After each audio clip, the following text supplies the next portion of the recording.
Seguimos. Que el Señor Jesús te bendiga, y si alguno no había entrado, pues vamos a ver este siguiente versículo del capítulo 6 de Apocalipsis, que está muy bueno, está muy hermoso el pasaje, las enseñanzas. Y después de lo que pasó acá en este lugar, Dios tiene grandes cosas, porque ya abrimos ya abrimos tres de los cuatro sellos primeros, y ahora entramos en el cuarto. En el capítulo 6 de Apocalipsis, verso 7 dice: Y cuando abrió el cuarto sello, oí la voz del cuarto ser viviente que decía: Ven y mira. Y miré aquí un caballo pálido, o amarillo, o bayo, como quieras llamarlo. Y el que estaba sentado sobre él tenía por nombre Muerte, y el Hades le seguía.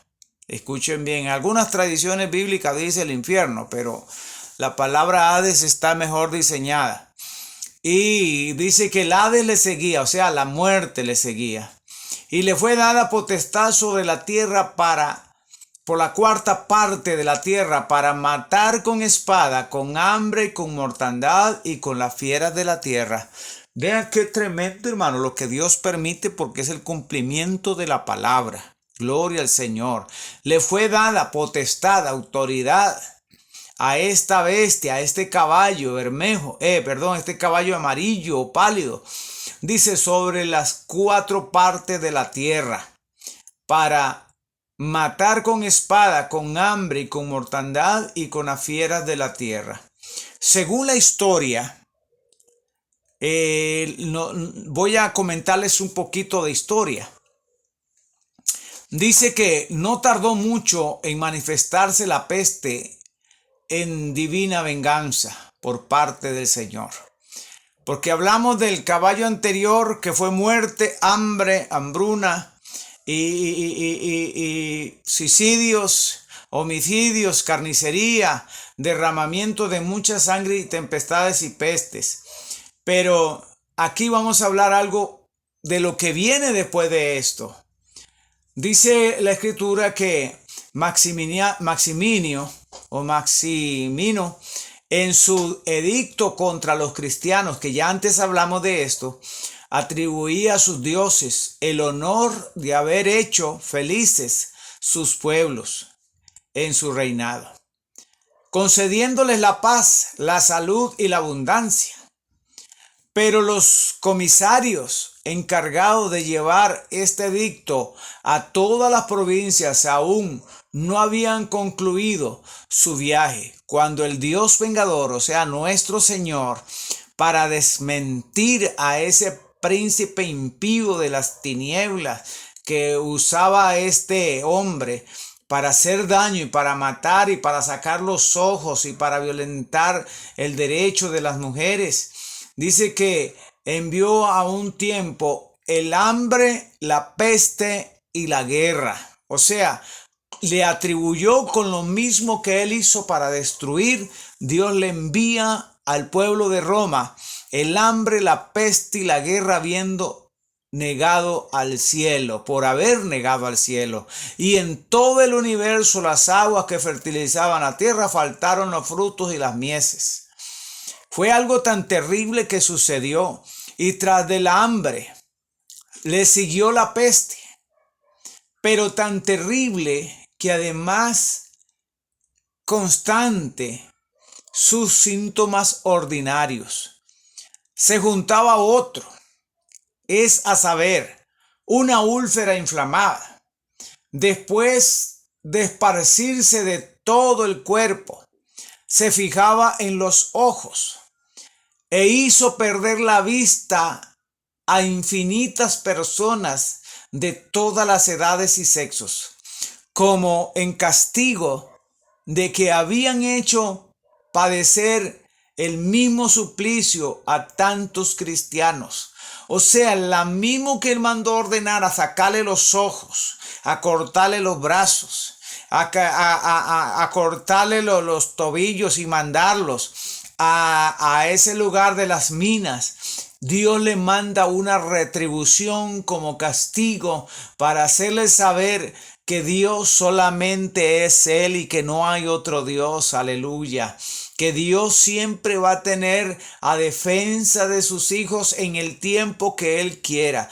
Dice que estas dos calamidades despoblaban a las ciudades y asolaban los campos. La medida de trigo se vendía a más de 800 reales de vellón. Se concentraban a cada paso mujeres recomendables, o sea, mujeres finas en el reino por su nacimiento, que reducidas a mendigar después que menospreciaban y hacían daño a los cristianos que eran muertos, dice que estas mismas estaban reducidas a mendigar, no daban otro indicio de su anterior fortuna que la venganza que les causaba su miseria. Aleluya. Hubo padres y madres que arrancaron su familia, arrastraron su familia al campo para que comiese, como las bestias, el heno y otras hierbas venenosas que les causaban la muerte, y faltaron quienes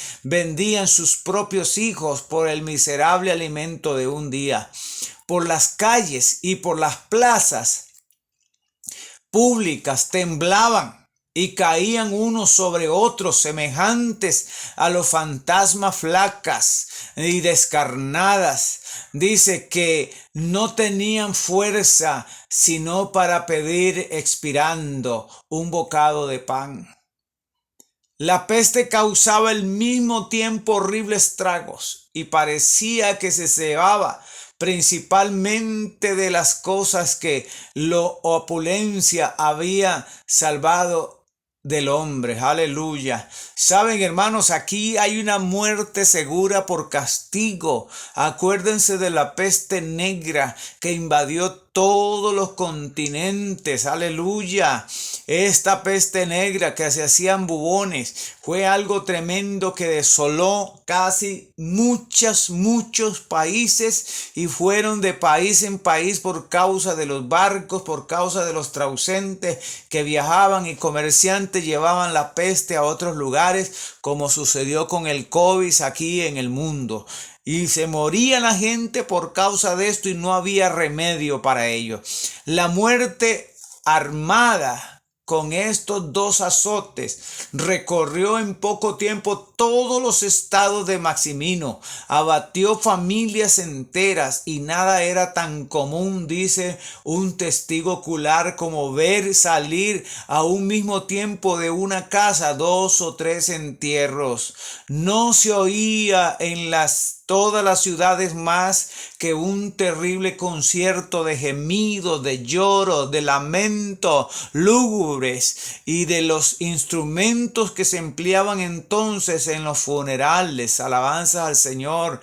La compasión llegó a cansarse muy luego, pues la multitud de mendigos, la costumbre de ver moribundos y el peligro inminente de la muerte igual había endurecido todavía los corazones, porque no basta solamente con que Dios haga juicio, sino que el hombre se enardece aún más con Dios, como dice en otras partes de las Escrituras, que cuando caían las plagas sobre estos se ensombrecían más todavía y blasfemaban, aleluya, contra Dios. Qué tremendo esto, hermano. Dice que se dejaban en las calles los cadáveres insepultos, que servían de pasto a los perros, y solo los cristianos vengados con estas calamidades manifestaban humildad con sus perseguidores, pues arrastraban al hombre y en contagio por alimentar a los miserables y sepultar a los muertos. Santo es el Señor. Esta caridad generosa admiraba y enternecía a los infieles, que no podían menos de alabar al Dios de los cristianos y confesar que inspiraba a sus adoradores el mejor atributo que ellos mismos podían reconocer en sus dioses. Ese es, a saber, el de ser bienhechores de los hombres. porque siempre nosotros hemos tenido misericordia, pero cuando Dios te defiende, cuando Dios está contigo, el mundo entero puede desmoronarse a tu alrededor y tú te mantienes de pie, porque esa es la voluntad de Dios cuando tú le has creído al Señor. No importa cuántos hayan perecido por la fe que tienes, pero Dios te levantará. A tantos desastres añadidos, el único que faltaba todavía para acabar con sus súbditos, pues se emprendió contra los armenios una guerra insensata. O sea, este mismo Maximino emprendió una guerra contra el resto de los armenios, que ellos eran cristianos o por lo menos profesaban la fe. Estos pueblos, por muchos siglos amigos y aliados de Roma, habían abrazado el cristianismo y lo ejercían tranquilamente. Pero el tirano se puso a la cabeza de sus tropas para ir a acometerlos en sus montañas y volvió a levantar los ídolos que habían derribado. Los historiadores no nos han confirmado del pormenor de esta expedición, o sea, de esta guerra que llevó, y solamente nos dicen que el emperador y su ejército, después de haber padecido infinito, no consiguieron otro fruto que el sonrojo y el arrepentimiento.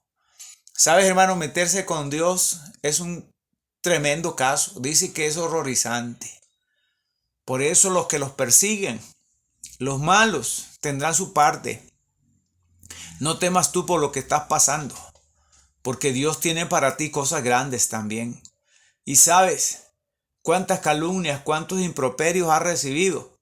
Dios te retribuirá y verás tu recompensa, porque el Señor dice que te sentará a la mesa delante de tus adversarios, y delante de ellos te honrará el Señor y te bendecirá, porque Dios es un Dios de bendiciones que honra a los que le honran. En la cuarta parte de la tierra continuamos. Dejamos el historiado y continuamos con lo que sigue, con el tema que sigue.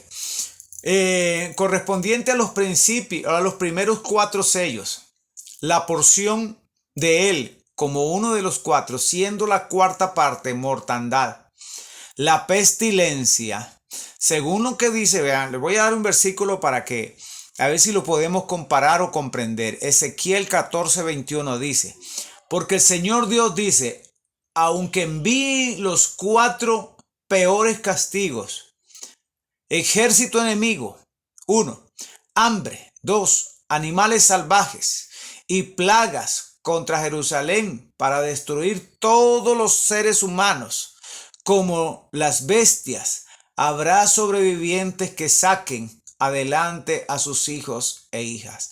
Aunque el mundo se haga un añico, aunque el mundo se haga tremendo y pases las peores cosas, Dios siempre te va a respaldar. Y si mueres por esta causa, también tendrás la recompensa de parte del Señor, porque tu muerte no será en vano. Tu muerte será porque diste la fe que profesas a otros que no la tienen. Dice, con los 4 juicios mencionados, he aquí la espada, el hambre, la pestilencia y las bestias. El hombre que es la consecuencia de la espada, la pestilencia, las consecuencias del hambre. Vea, parte por parte quiero decirte, el hambre primeramente, que es la consecuencia de la espada. Porque cuando hay una guerra, hay miseria en un país. Todo se va, todo se pierde. Pero dice que a consecuencia del hambre es la consecuencia de la espada. O sea, es por consecuencia de la espada.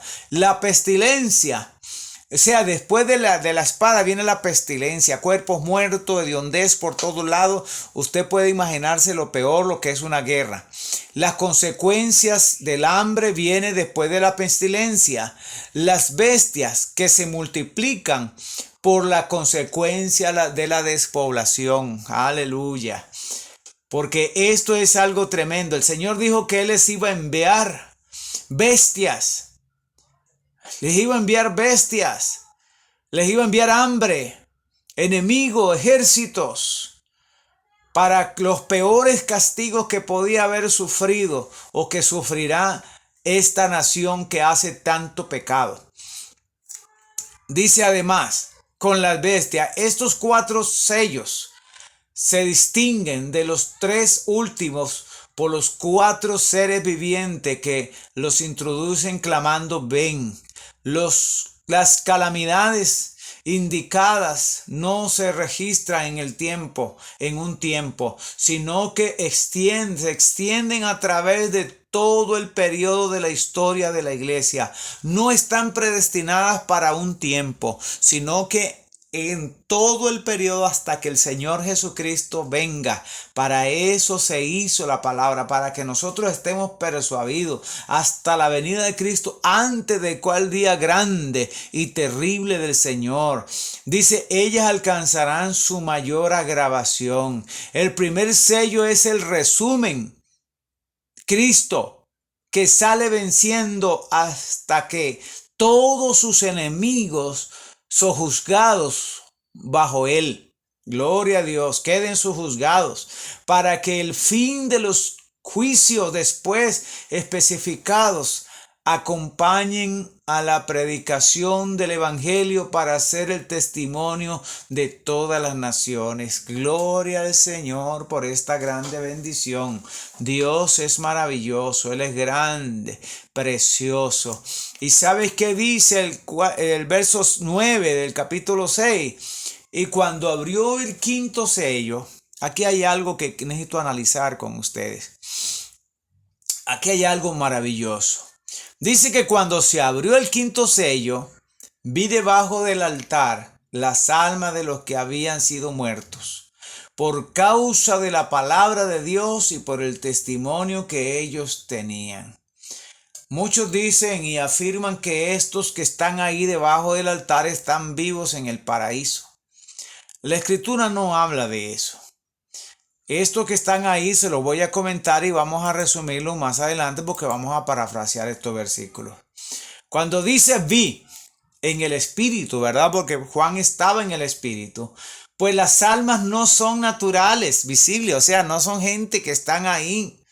Son las almas de aquellos muertos, o sea, debajo del altar, digamos como la sangre de las víctimas sacrificiales desgolladas sobre el altar se derrama al pie del mismo. Esto es la sangre que clama, aleluya. Así se representan las almas de los sacrificados por el testimonio de Cristo simbólicamente como debajo del altar en el cielo. Pues la vida o el alma animal está ¿dónde? En la sangre. Claro que sí. Y la sangre a menudo se representa como un alma clamando por venganza. Según Génesis 4:10, usted lo puede ver ahí, la sangre de Abel que clamaba por justicia según la palabra del Señor. Como es el estar, como el altar, el que santifica, como es el altar que santifica la ofrenda, así es Cristo. Solamente el que hace aceptable ante Dios nuestra obediencia y aún el sacrificio de nuestra vida por la verdad. El altar del sacrificio no estaba en el santuario, sino fuera de él. Así el sacrificio literal de Cristo. Así el sacrificio literal de Cristo. Y el sacrificio figurativo de los mártires tuvo lugar no en el santuario celestial, sino fuera, aquí en la tierra. El único altar en el cielo es aquel que es antítico del altar del incienso del templo. Gloria al Señor. La sangre de los mártires clama desde la tierra bajo la cruz de Cristo, en donde se los puede considerar virtualmente sacrificados. Las almas de ellos claman desde debajo del altar del incienso, el que es Cristo en el cielo, por el cual solo el incienso de la alabanza es aceptable a Dios. O sea, hermanos, tus oraciones son aceptables delante de Dios. Esa sangre que has derramado por causa del evangelio, esa agonía que has tenido, hermano, es porque Dios recibe esas lágrimas con las que tú has llorado tanto y con las que has sufrido. Dice que eso Dios lo recibe para su gloria. Es lo único que está en el cielo ahorita. Ellas están debajo de Cristo en su inmediata presencia, encerradas en Él. Para Él es la gozosa y vívida expectativa hasta que Él venga a levantar a los muertos que duermen. Nuestros hermanos que han sufrido un breve dolor están muertos bajo el pacto divino de la vida eterna. Gloria a Dios, esperando esa recompensa de la salvación eterna. ¿Cuál es el testimonio que ellos tenían para estar ahí? A saber que le dieron en obediencia al mandato. Tienen el testimonio de Jesús. Vean lo que dice ahí en Romanos 3:26 y Apocalipsis 14:12. Te voy a leer Apocalipsis 14:12. Dice, aquí está la paciencia de los santos. Es que aquí están que guardan los mandamientos de Dios y la fe de Jesús. Aleluya. Guardar la fe de Jesús, hermano, es el sentido más competente que puede haber sobre toda creación. Usted tiene el testimonio de Jesús. Usted ha sido bautizado en el nombre de Jesús. Usted tiene el testimonio porque usted vive la representación del Todopoderoso. Gloria al Señor, amado hermano. Dios tiene grandes cosas para ti. Es el tiempo de que empieces a darle la gloria, el honor y la honra. Dice en el verso 10 del capítulo 6. Y clamaban en alta voz diciendo, ¿hasta cuándo, Señor santo y verdadero, no juzgas y vengas nuestra sangre de los que moran en la tierra? ¿Hasta cuándo? Como la mujer de la parábola, símbolo de la iglesia, clama día y noche al juez injusto en demanda de justicia contra su adversario, que siempre la oprime. Así claman día y noche a Dios, quien por cierto a su debido tiempo vengará la causa de ellos, aunque es longánime para con ellos, o sea, es largo el proceso, pero para con Dios ya están ellos en su presencia, en su corazón y en su espíritu, pero ahí están ellos esperando la recompensa. Estos textos no deben limitarse a mártires particulares, sino que han recibido, o sea, reciben y recibirán cumplimiento parciales hasta la venida de Cristo. O sea que también nosotros que sufrimos, que guardamos la fe, también vamos a esperar esta maravillosa bendición, porque dice que ellos no precederán hasta que nosotros estemos también juntamente con ellos. Lo mismo tocante a otros eventos aquí predichos. La gloria aún de los que están muertos no será completada, sino hasta cuando los enemigos de Cristo y de su iglesia sean arrojados y la tierra llegue a ser el reino de Cristo en su venida para levantar a los santos que duermen. Aleluya, qué hermoso es el Señor. Bendito sea su nombre. ¿Sabes qué dice? Continuamos con el versículo 11. Dice que le fueron dadas vestiduras blancas a cada uno de ellos y le fue dicho que reposasen todavía un poco de tiempo hasta que se completaran sus consiervos, sus hermanos, que también habían de ser muertos como ellos. Ropas blancas. Qué hermoso. Le fue dada una ropa blanca a cada uno, aunque su clamor para que se libre a la tierra de los malos no está concedido. Se le dio insignia de que eso será hecho en tiempo oportuno. Entre tanto recibirán individualmente la ropa blanca, símbolo de luz, gozo y victoria, triunfante sobre sus enemigos, así mismo como el capitán de la salvación de ellos sale montado en el caballo blanco venciendo, y para vencer también de pureza y santidad por medio de Cristo. Aleluya. El significado es así, que están admitidos entre los bienaventurados, que cual sacerdotes sin mancha sirven a Dios y al Cordero. Alabanzas al Rey. Dice que reposarán. Esto dice el Señor, que ellos van a descansar hasta que se complete el número de sus consiervos, aún un poco de tiempo. No se refiere que es corto el tiempo en comparación con la eternidad. O sea que este tiempo que se nos hace largo no es comparable con la eternidad que vamos a tener con el Señor. En cuanto a su descanso, aleluya, usted puede compararlo con 14:13 de Apocalipsis, Isaías 57:2, y le voy a leer Isaías 57:2, que dice: vendrá la paz, descansarán sobre sus camas todos los que andan delante de él, o sea, de Dios. Y Daniel 12:13 dice: y tú irás hasta el fin, y reposarás, y levantarte has en tu suerte al fin de los días. Gloria al Señor, hasta que se completen el número, hasta que su número pleno se haya cumplido. El número de los elegidos está fijado definitivamente hasta que terminen su curso. Alabanzas al Rey. Dios te está esperando, amado hermano, para que usted se levante, para que usted le sirva al Señor con todo su corazón.